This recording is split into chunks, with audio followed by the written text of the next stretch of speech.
Un nuevo personaje había aparecido en la localidad, una señora con un perrito. Dmitri Dmitrich Gurov, que por entonces pasaba una temporada en Yalta, empezó a tomar algún interés en los acontecimientos que ocurrían. Sentado en el pabellón de Verney, vio pasearse junto al mar a una señora joven, de pelo rubio y mediana estatura, que llevaba una boina. Un perro blanco de Pomerania corría delante de ella. Después la volvió a encontrar en los jardines públicos y en la plaza varias veces. Caminaba sola, llevando siempre la misma boina y siempre con el mismo perro. Nadie sabía quién era y todos la llamaban sencillamente la señora del perro. Si está aquí sola, sin su marido o amigos, no estaría mal trabar amistad con ella, pensó Gurov. Aún no había cumplido 40 años, pero tenía ya una hija de 12 y 2 hijos en la escuela.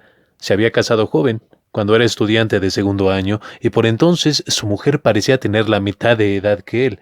Era alta y tiesa, de cejas oscuras, grave y digna, y como ella misma decía, intelectual. Leía mucho, usaba un lenguaje rebuscado, llamaba a su marido no Dmitri, sino Dimitri, y él en secreto la consideraba falta de inteligencia, de ideas limitadas, cursi. Estaba avergonzado de ella y no le gustaba quedarse en su casa. Empezó por serle infiel hacía mucho tiempo, le fue infiel bastante a menudo, y probablemente, por esta razón, casi siempre hablaba mal de las mujeres, y cuando se tocaba este asunto en su presencia, acostumbraba a llamarlas la raza inferior. Parecía estar tan escarmentado por la amarga experiencia que le era lícito llamarlas como quisiera, y sin embargo, no podía pasarse 2 días seguidos sin la raza inferior. En la sociedad de hombres estaba aburrido y no parecía el mismo. Mostrábase con ellos frío y poco comunicativo, pero en compañía de mujeres se sentía libre, sabiendo de qué hablarles y cómo comportarse. Se encontraba a sus anchas entre ellas aunque estuviese callado. En su aspecto exterior, su carácter y toda su naturaleza, había algo de atractivo que seducía a las mujeres, predisponiéndolas en su favor. Él sabía esto, y diríase también que alguna fuerza desconocida le llevaba hacia ellas. La experiencia, a menudo repetida, la cruda y amarga experiencia, le había enseñado hacía tiempo que con gente decente, especialmente gente de Moscú, siempre lentos e irresolutos para todo, la intimidad, que al principio diversifica agradablemente la vida y parece una ligera y encantadora aventura, llega a ser inevitablemente un intrincado problema y con el tiempo la situación se hace insoportable. Pero a cada nuevo encuentro con una mujer interesante, esta experiencia se le olvidaba, sentía ansias de vivir y todo lo encontraba sencillo y divertido. Una noche que estaba comiendo en los jardines, la señora de la boina llegó lentamente y se sentó a la mesa de al lado. La expresión de su rostro, su aire, el vestido y el peinado le indicaron que era una señora que estaba casada, que se encontraba en Yalta por primera vez y que estaba triste allí. Las historias inmorales que se murmuran en sitios como Yalta son la mayor parte mentira. Gurov las despreciaba, sabiendo que tales historias eran inventos, en su mayor parte, de personas que hubieran pecado tranquilamente de haber tenido ocasión, pero cuando la señora del perro se sentó a la mesa de al lado, a 3 pasos de él, recordó esas historias de conquistas fáciles, de excursiones a las montañas, y el tentador pensamiento de una dulce y ligera aventura amorosa, una novela con una mujer desconocida, cuyo nombre le fuese desconocido también, se apoderó súbitamente de su ánimo. Llamó cariñosamente al pomerano y cuando el perro se acercó a él, lo acarició con la mano. El pomerano gruñó. Gurov volvió a pasarle la mano. La señora miró hacia él bajando enseguida los ojos. «No muerde», dijo, y se sonrojó. «¿Le puede dar un hueso?», preguntó Gurov, y como ella asintiera con la cabeza, volvió a decir cortésmente: «Hace mucho tiempo que está usted en Yalta». «5 días». «Yo llevo ya 15 aquí». Un corto silencio siguió a estas palabras. «El tiempo pasa deprisa, y sin embargo, es tan triste esto», dijo ella sin mirarle. «Es que se ha puesto de moda decir que esto es triste, y cualquier provinciano viviría en Belyov o en Lidra sin estar triste. Y cuando llega aquí exclama enseguida: ¡qué tristeza, qué polvo! Ella se echó a reír. Luego ambos siguieron comiendo en silencio, como extraños, pero después de comer, Pasearon juntos y pronto empezó entre ellos la conversación ligera y burlona de dos personas que se sienten libres y satisfechas, a quienes no importa ni lo que van a hablar ni hacia dónde han de dirigirse. Pasearon y hablaron de la luz tan rara que había sobre el mar. El agua era de un suave tono malva oscuro y la luna extendía sobre ella una estela dorada. Hablaron del bochorno que hacía después de un día de calor. Gurov le contó que había venido de Moscú, en donde tomó el grado en artes, pero que era empleado de un banco, que había estado como cantante en una compañía de ópera, abandonándola luego, que poseía 2 casas en Moscú. De ella supo que había sido educada en San Petersburgo, pero vivía en... hacía 2 años y que todavía pasaría un mes en Yalta, donde se le reuniría tal vez su marido, que también necesitaba unos días de descanso. No estaba muy segura de si su marido tenía un puesto en el departamento de la Corona, consejo provincial, y esta misma ignorancia parecía divertirla. También supo Gurov que se llamaba Ana Sergeyevna. Más tarde, una vez en su cuarto, pensó en ella. Pensó que volvería a encontrársela al día siguiente. Sí, necesariamente se encontrarían. Al acostarse, recordó lo que ella le contara de sus sueños de colegio. Había estado en él hasta hace poco estudiando lecciones como una niña. Y Gurov pensó en su propia hija. Recordaba también su desconfianza, la timidez de su sonrisa y sus modales, su manera de hablar a un extraño. Debía de ser esta la primera vez en su vida que se encontraba sola, examinada con curiosidad e interés. La primera vez también que al dirigirse a ella creyó adivinar en las palabras de los demás secretas intenciones. Recordó su cuello esbelto y delicado, sus escantadores ojos grises. Algo hay de triste en esta mujer, pensó y se quedó dormido. Una semana había pasado desde que hicieron amistad. Era un día de fiesta. Dentro de las casas había bochorno, mientras que en la calle el viento formaba remolinos de polvo y tiraba el sombrero a los transeúntes. Era un día de sed, y Gurov entró varias veces en el pabellón y ofreció a Ana Sergeyevna jarabe y agua a un helado. Nadie sabía qué hacer. Por la tarde, cuando el viento se calmó un poco, salieron a ver venir el vapor. Había muchas personas paseando por el puerto. Se habían reunido para recibir a alguien y llevaban ramos de flores. Notábanse allí 2 peculiaridades de la gente elegante de Yalta. Las señoras mayores iban como muchachas y había muchos generales vestidos de uniforme. A causa de lo aborotado que estaba el mar, el vapor llegó muy tarde, después de la puesta de sol, y tardó mucho tiempo en atracar el muelle. Ana Sergeyevna miró a través de sus impertinentes al vapor y a los pasajeros como esperando encontrar algún conocido, y al volverse hacia Gurov sus ojos brillaban. Habló mucho y preguntaba cosas desacordes, olvidando al poco rato lo que había preguntado. Al hacer un movimiento con la mano, dejó caer los impertinentes al suelo. La gente empezaba a dispersarse. Estaba demasiado oscuro para ver las caras de los que pasaban. El viento se había calmado por completo, pero Gurov y Ana Sergeyevna permanecían allí quietos como si esperasen ver salir a alguien más del vapor. Ella olía en silencio las flores y mirara a Gurov. «El tiempo está mejor esta tarde», dijo él. «¿Dónde vamos ahora?»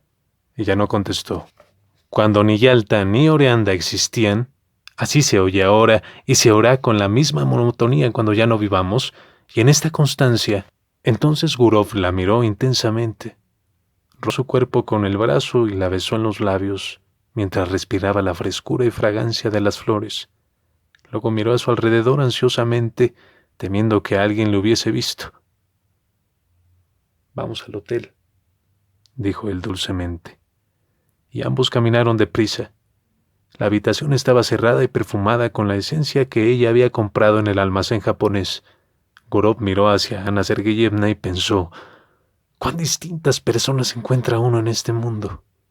Del pasado, conservaba recuerdos de mujeres ligeras, de buen fondo algunas que le amaban alegremente agradeciéndole la felicidad que él podía darles, por muy breve que fuese, de mujeres como la suya, que amaban con frases superfluas, afectadas, histéricas, con una expresión que hacía sospechar que no era amor ni pasión, sino algo más significativo, y de 2 o 3 más, hermosas, frías, en cuyo rostro sorprendió más de una vez destellos de rapacidad, el deseo obstinado de sacar de la vida aún más de lo que ésta podía darles.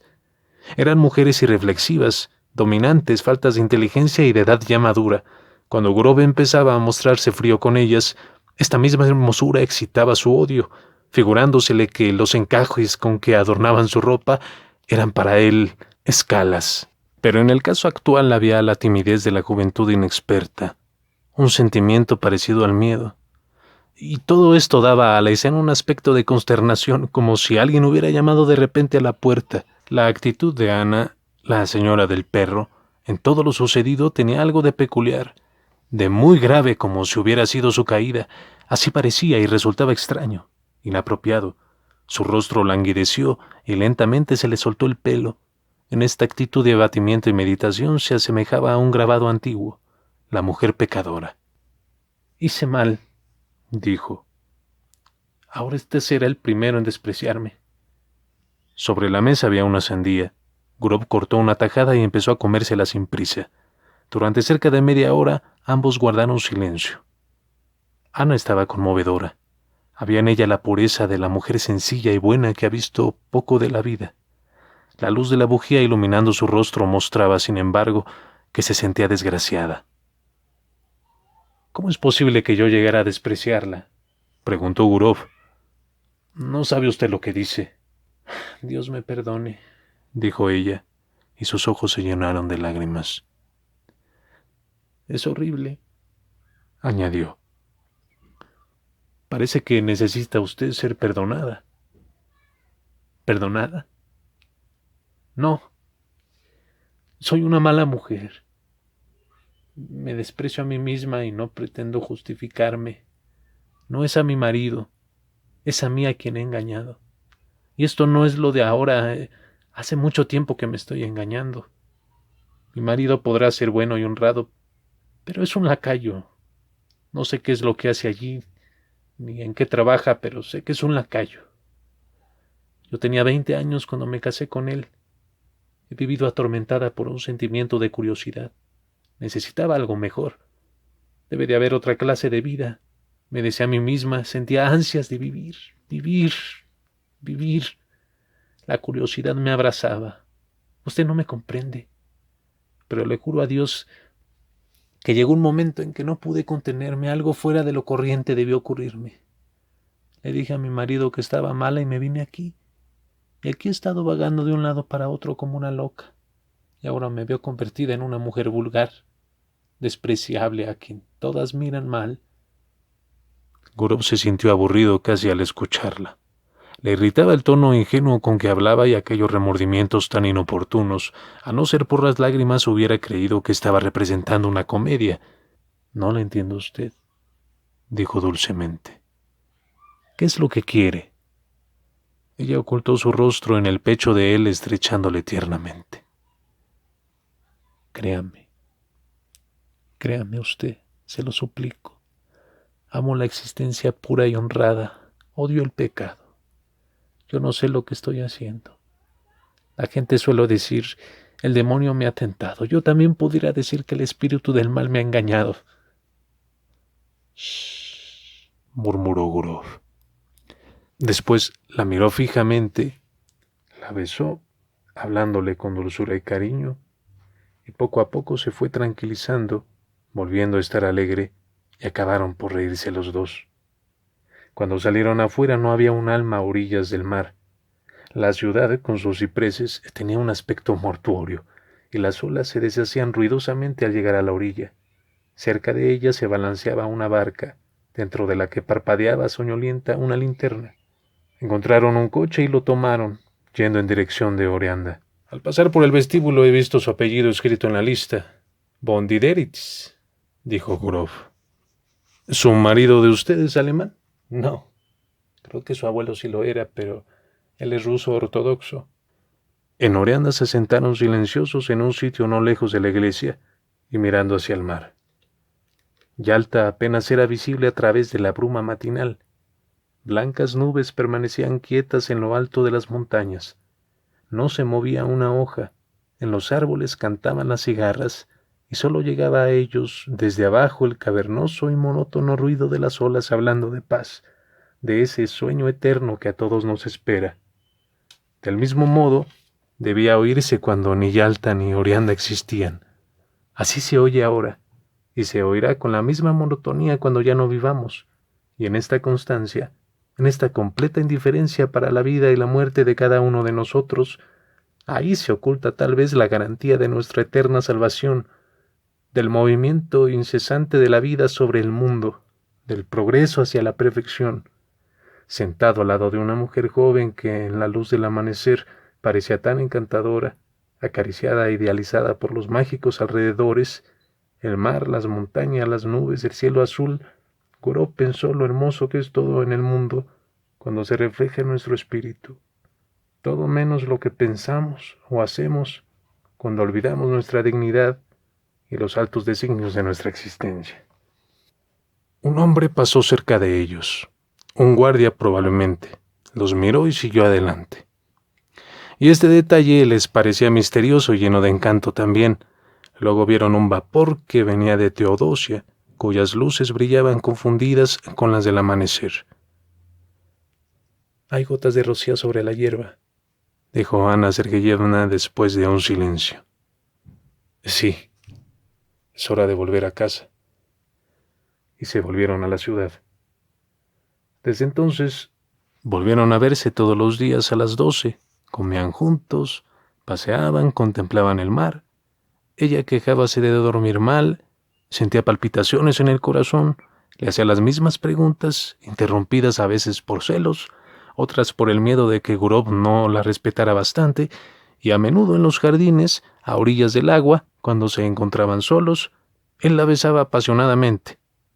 Aquella vida reposada, aquellos besos en pleno día mientras miraba alrededor por temor de ser visto, el calor, el olor del mar y el continuo ir y venir de gentes desocupadas, perfumada, bien vestidas, hicieron de Gurov otro hombre.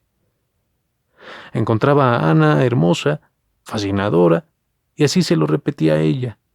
Volvióse impaciente y apasionado hasta el punto de no querer separarse de su lado, y ella, mientras tanto, seguía pensativa y continuamente le decía que no la respetaba bastante, que no la amaba lo más mínimo, y que seguramente pensaría de ella como de una mujer cualquiera.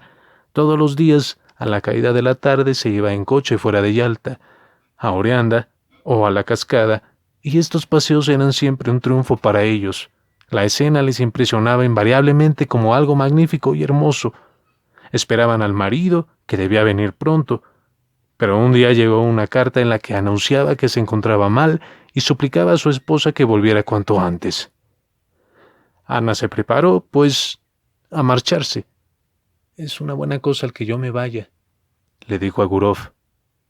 «Es el dedo del destino». El día de la marcha, Gurov la acompañó en el coche. Cuando llegaron al tren y sonó la segunda campanada, Ana le dijo: «Déjame mirarte una vez más. Otra vez. Así ya está». No lloraba, pero en su rostro se reflejaba tal tristeza que parecía enferma. Los labios le temblaban. «Me acordaré de ti siempre. Pensaré siempre en ti. Que Dios te proteja. Sé feliz. No pienses nunca mal de mí. Nos separamos para no volvernos a ver más, así debe ser, porque nunca debimos habernos encontrado. Que Dios sea contigo. Adiós». El tren partió rápido, sus luces desaparecieron pronto de la vista, y un minuto más tarde no se oía ni el ruido, como si todo hubiera conspirado para hacer terminar lo antes posible aquel dulce delirio, aquella locura. Solo en el andén, mirando hacia donde el tren desapareció, Gurov escuchó el chirrido de las cigarras, el zumbido de los hilos del telégrafo, y le pareció que acababa de despertarse, y meditó sobre este episodio de su vida que también tocaba a su fin y del que solo el recuerdo quedaba. Se sintió conmovido, triste y con remordimientos. Aquella mujer, que nunca más volvería a encontrar, no fue feliz con él, porque aunque la trató con afecto y cariño, hubo siempre en sus maneras, en sus caricias, una ligera sombra de ironía, la grosera condescendencia de un hombre feliz que, además, le doblaba la edad. Ana le llamó siempre bueno, distinto de los demás, sublime a veces. Constantemente se había mostrado a ella como no era en realidad. Sin intención la había engañado.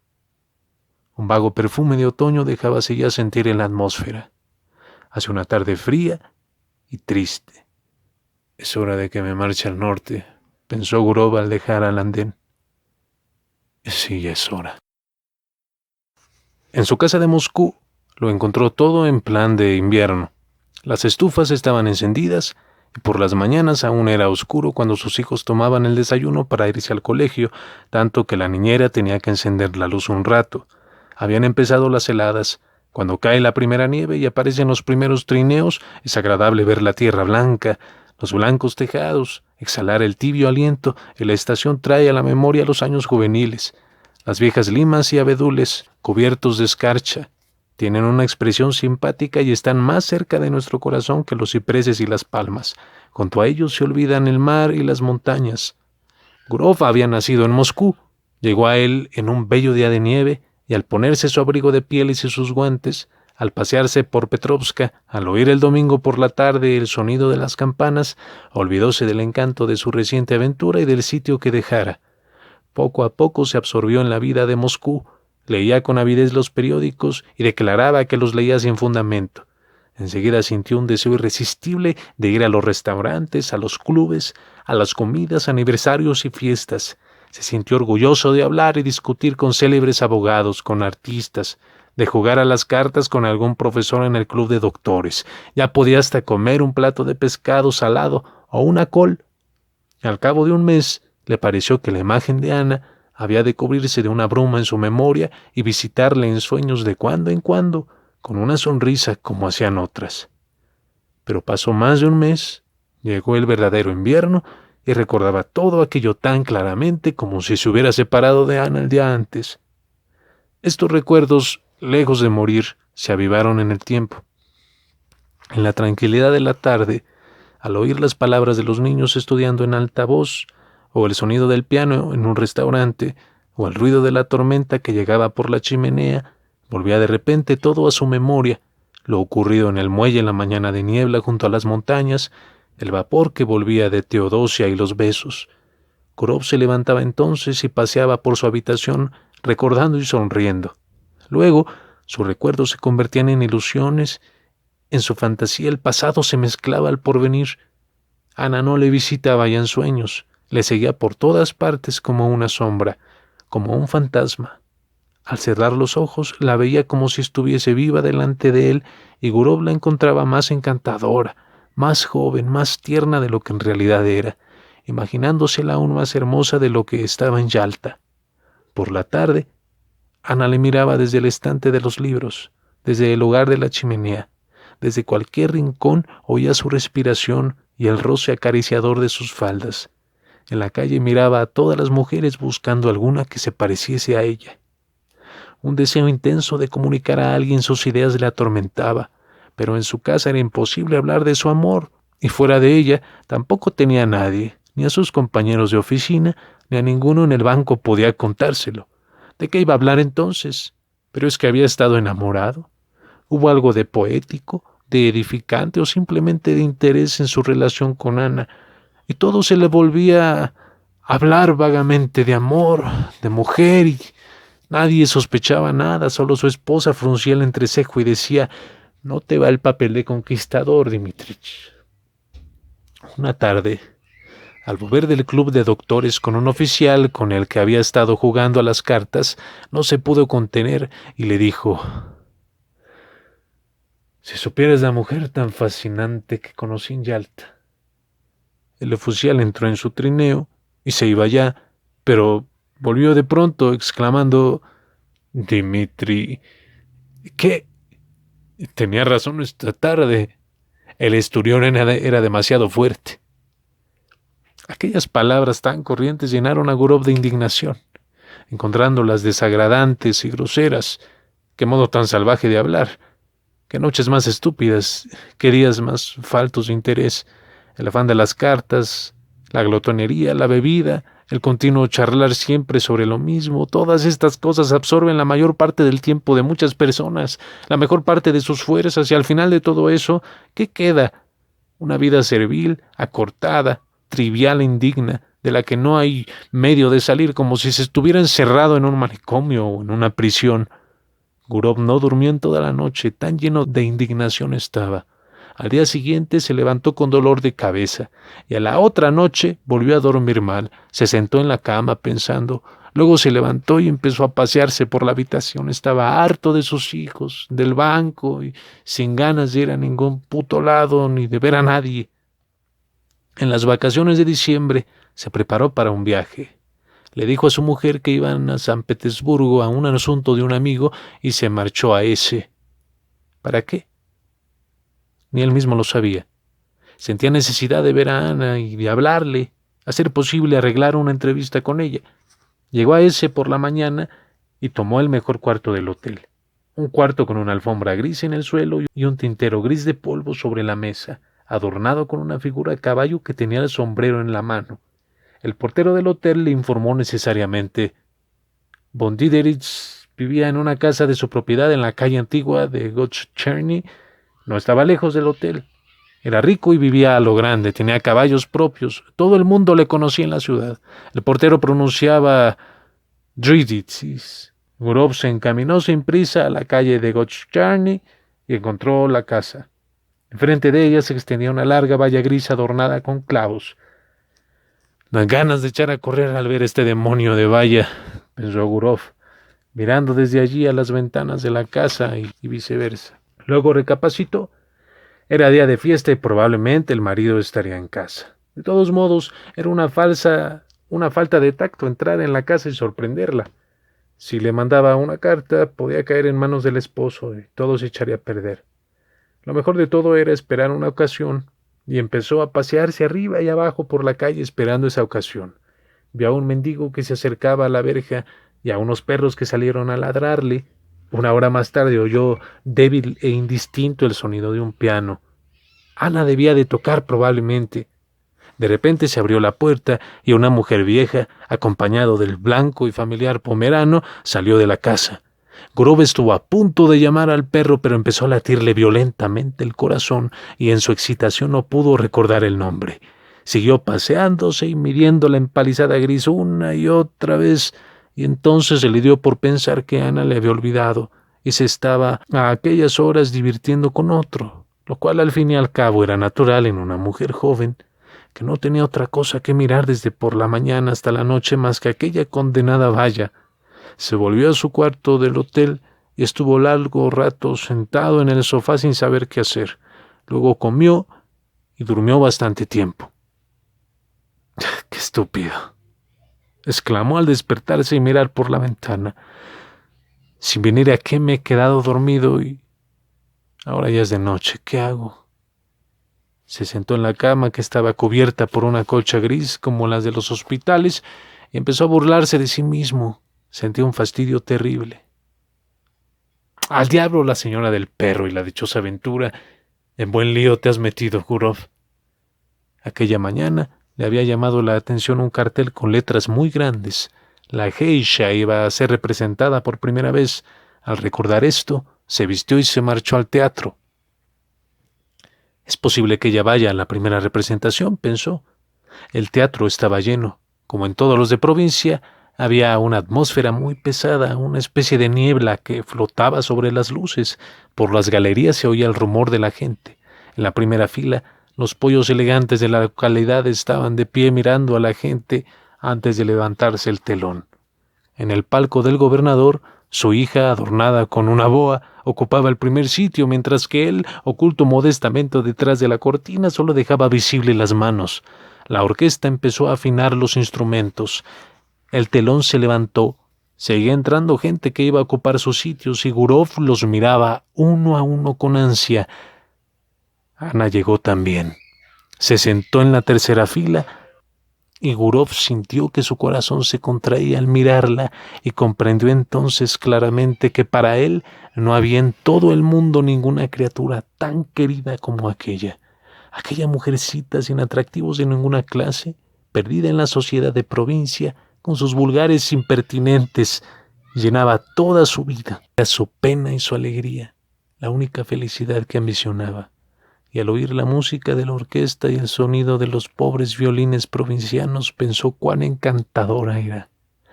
Pensó y soñó. Un hombre joven, con patillas, alto y encorvado, llegó con Ana y se sentó a su lado. Inclinaba la cabeza a cada paso y parecía estar continuamente haciendo reverencias. Debía de ser sin duda el esposo que una vez en Yalta, en una exclamación de amargura, llamó ella lacayo. Sonreía almibaradamente y en el ojal de la americana llevaba una insignia y distinción que recordaba el número de un criado. En el primer descanso el marido se salió fuera a fumar y Ana quedóse sola en su butaca. Gurov se acercó a ella y con voz temblorosa y una sonrisa forzada le dijo: «Buenas noches». Al volver la cabeza y encontrarse con él, Ana se puso intensamente pálida. Le miró otra vez horrorizada casi y estrujó el abanico y los impertinentes entre las manos como luchando para no desmayarse. Los dos guardaban silencio. Ella seguía sentada, él de pie, asustado por la confusión que su presencia le produjo y no atreviéndose a sentarse a su lado. Los violines y la flauta empezaron a soñar y de repente Gurov sintió como si de todos los palcos los estuvieran mirando. Ana se levantó, marchando rápida hacia la puerta. Siguió él y ambos empezaron a andar sin saber a dónde iban, a través de pasillos, bajando y subiendo escaleras, viendo desfilar ante sus ojos uniformes escolares, civiles, militares, todos con insignias. Al pasar veían señoras, abrigos de piel colgados en las perchas y el aire les traía olor a tabaco viejo y Gurov, cuyo corazón latía con violencia, pensó: «Cielos, ¿para qué habrá aquí esta gente y esa orquesta?». Y recordó en aquel instante cuando, después de marcharse Ana de Yalta, creyó él que todo había terminado y que no volverían a encontrarse más, pero cuán lejos estaba del final. Al pie de una escalera estrecha y sombría, sobre la que se leía paso al anfiteatro, se pararon. «¿Cómo me has asustado?», exclamó ella sin respiración casi, todavía pálida y como agobiada. «Ay, cómo me has asustado, estoy media muerta. ¿Por qué has venido? ¿Por qué?». «Pero escúchame, Ana, escúchame», repetía Gurov rápidamente y en voz baja. «Te suplico que me escuches». Ella le miraba con temor mezclado de amor y de súplica. Le miraba intensamente como si quisiera grabar sus facciones más profundamente en su memoria. «Soy tan desgraciada», siguió diciendo sin escucharle. «No he hecho más que pensar en ti todo el tiempo. No vivo más que para eso y sin embargo necesitaba olvidar. ¿Pero por qué? ¿Por qué has venido?». En el piso de arriba 2 colegiales fumaban mirando hacia abajo, pero a Gurov no le importaba nada. Atrayendo hacia sí a Ana, empezó a besarle la cara, las mejillas y las manos. «¿Qué estás haciendo?», gemía ella con horror, apartándose de sí. «Estamos locos, vete ahora mismo, te lo pido. Por lo que más quieras, te lo suplico, que viene gente». Alguien subía por la escalera. «Quiero que te vayas», siguió diciendo Ana, y su voz parecía un susurro. «Oye, Dmitri, iré a verte a Moscú. Nunca he sido feliz, ahora lo soy menos todavía y nunca seré dichosa. No me hagas sufrir más, te juro que iré a Moscú. Pero ahora separémonos, mi amado Gurov. No hay más remedio». Estrechó su mano y empezó a bajar la escalera muy deprisa, volviendo atrás la cabeza, y en sus ojos pudo ver él que realmente era desgraciada.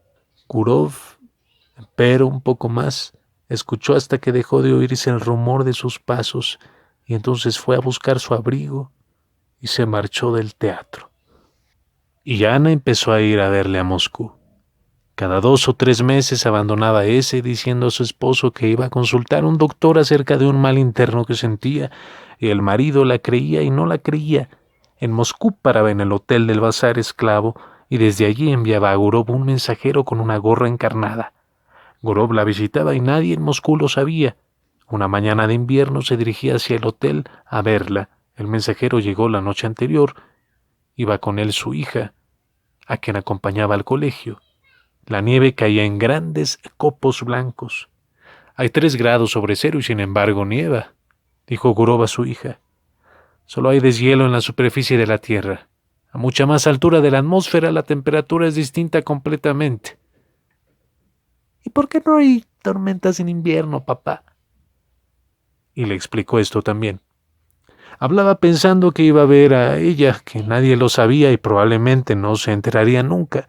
Tenía dos vidas, una franca, abierta, vista y conocida de todo el que quisiera, llena de franqueza relativa y relativa falsedad, una vida igual a la que llevaban sus amigos y conocidos y otra que se deslizaba en secreto. Y a través de circunstancias extrañas, quizá accidentales, resultaba que cuanto había en él de verdadero valor, de sinceridad, todo lo que formaba el fondo de su corazón estaba oculto a los ojos de los demás. En cambio, cuánto había en él de falso, el estuche en que solía esconderse para ocultar la verdad, como por ejemplo su trabajo en el banco, sus discursos en el club, aquello de la raza inferior, su asistencia acompañado de su mujer a aniversarios y fiestas, todo eso lo hacía delante de todo el mundo. Desde entonces juzgó a los otros por sí mismo, no creyendo en lo que veía y pensando siempre que cada hombre vive su verdadera vida en secreto, bajo el manto de la noche. La personalidad queda siempre ignorada, oculta, y tal vez por esta razón el hombre civilizado tiene siempre interés en que sea respetada. Después de dejar a su hija en el colegio, Gurov se dirigió al bazar de esclavo, se quitó el abrigo de pieles, subió la escalera y llamó a la puerta. Ana, vestida con su traje gris favorito, exhausta por el viaje y la espera, le aguardaba desde la noche anterior. Estaba pálida, le miró sin sonreír y apenas había entrado, se arrojó en sus brazos. Fue su beso lento, prolongado, y como si hiciera años que no se veían. ¿Y bien? ¿Qué tal lo vas pasando por allí? Preguntó Gurov. ¿Qué noticias traes? Espera, ahora te contaré. No puedo hablar. Y no podía. Empezó a llorar. Se volvió de espaldas a él llevándose el pañuelo a los ojos. La dejaremos llorar. Me sentaré y esperaré, pensó Dimitri, y se sentó en una butaca. Mientras tanto, llamó al timbre y pidió que le trajeran té. Ana seguía de espaldas a él mirando por la ventana. Lloraba de emoción al darse cuenta de lo triste y dura que era la vida para ambos. Solo podían verse en secreto, ocultándose de todo el mundo, como ladrones. Sus vidas estaban destrozadas. Ven, calla, dijo Gurov. Para él era evidente que aquel amor tardaría mucho en acabarse, que no podía encontrarle fin. Ana cada vez le quería más, le adoraba y no había que pensar en decirle que aquello se acabaría alguna vez. Por otra parte, no lo hubiera creído. Se levantó a consolarla con alguna palabra de cariño, apoyó las manos con sus hombros y en aquel momento se vio en el espejo. Empezaba a blanquearle la cabeza. Y le pareció raro haber envejecido tan rápida y tontamente durante los últimos años. Aquellos hombros sobre los que reposaban sus manos eran jóvenes y llenos de vida y calor. Temblaban. Sintió compasión por aquella vida todavía tan joven, tan encantadora, pero probablemente no lejos de marchitarse como la suya. ¿Por qué le amaba a ella tanto? Siempre había parecido a las mujeres distinto de cómo era en realidad. Amaban no a él mismo, sino al hombre que se había forjado en su imaginación, a aquel a quien con ansia buscaran toda la vida y después, al notar su engaño, le seguían amando lo mismo. Sin embargo, ninguna fue feliz con él. El tiempo pasó y su amistad con ellas, vivió con algunas, se separó luego, pero nunca había amado. Sería lo que quisiera, pero no era amor. Y he aquí que ahora, cuando su cabeza empezaba a blanquear, se había realmente enamorado por primera vez en su vida.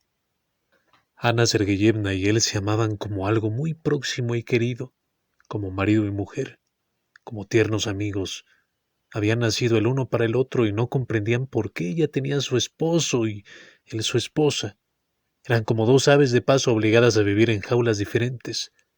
Olvidaron el uno y el otro cuanto tenían por qué avergonzarse en el pasado, olvidaron el presente y sintieron que aquel amor los había cambiado.